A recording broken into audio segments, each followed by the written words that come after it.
Hello everybody and welcome back to another episode of Just the Good Stuff, where I show you only the good stuff from the vendor restocks this week. We're starting here at the Advanced Weaponry vendor. Inside the base of operations here we have an extended magazine, 120% mag size with reload speed and rate of fire. This in my opinion is a god rolled extended magazine. Would highly recommend picking these up if you don't have any good extended mags available. Next we're going to be heading over to Camp Hudson.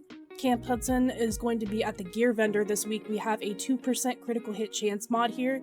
We also have a critical hit damage mod this week, so pick these up. I always say this each week because we seem to have them each week. They're very reliable to have if you're looking for something to throw on your solo builds, especially your solo Dark Zone builds whenever you're running the Concealer. And you'll see in the background that I'm going up to Autumn's Hope, and this is where the other critical hit damage mod is. So pick both of these up if you do not have these available in your stash box or on any of your builds. Would highly recommend using these. They're very, very reliable to have. Next, we'll be heading over to the Cavern Safe Room. This vendor does have a 262 firearms mod on 3100 health.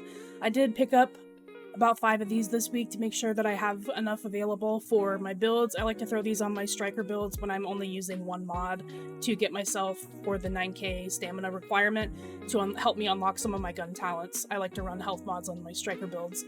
Next we're heading over to the Southpaw Safe Room. This vendor is going to be selling a 6% first aid ally heal. In most cases I don't find these very common. I would recommend using these on any kind of healer build that's not really a reclaimer. These are a pretty big buff to your first aid skills, so I would recommend picking these up if you don't have them this week. This next vendor at East 64th Street is going to have the absolute cherry on top this week. We have a 266 electronics mod on 3300 skill power. This is a very, very good mod for your skill builds. Make sure you pick a couple of these up, if not multiple, for multiple characters. These are definitely better than the majority of the mods that I have on my other characters, so I made sure to pick up plenty to equip onto multiple characters.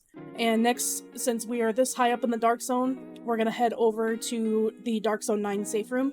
This vendor is going to sell a loud vent break for us. It has a 19% critical hit damage roll with a headshot damage roll as well. It's optimal range instead of critical hit chance, so it's definitely not god roll, but if you're looking for some attachments that have max critical hit damage, this is a perfect one to be picking up. And finally, we are ending at the blueprint vendor. I am actually able to show you that the Navy MP5N blueprint is for sale inside the terminal because I did not own this blueprint, but there are blueprints for sale that I am not able to show you because I own them already, so I will head over to my crafting bench and show you. So the terminal had the MG5 for us available again, as well as the Navy MP5N that you saw that I picked up already, and Cam Clinton is going to have the surplus SVD again available this week. Looks like we've had it for a couple weeks in a row, but would still highly recommend picking it up if you have not purchased it yet, because it's a very reliable weapon to have for different builds across your characters. That's going to wrap up this week's episode of Just the Good Stuff. Hopefully there's some stuff you'll be picking up this week. Definitely pick up that electronics mod even if skill builds aren't your thing, because we do not see mods like that very often, especially for the vendor resets. And they are very, very hard to come by. So I would highly recommend picking up those electronics mods this week, and hopefully you guys have fun with them. I will talk to you guys next week. Have a good day.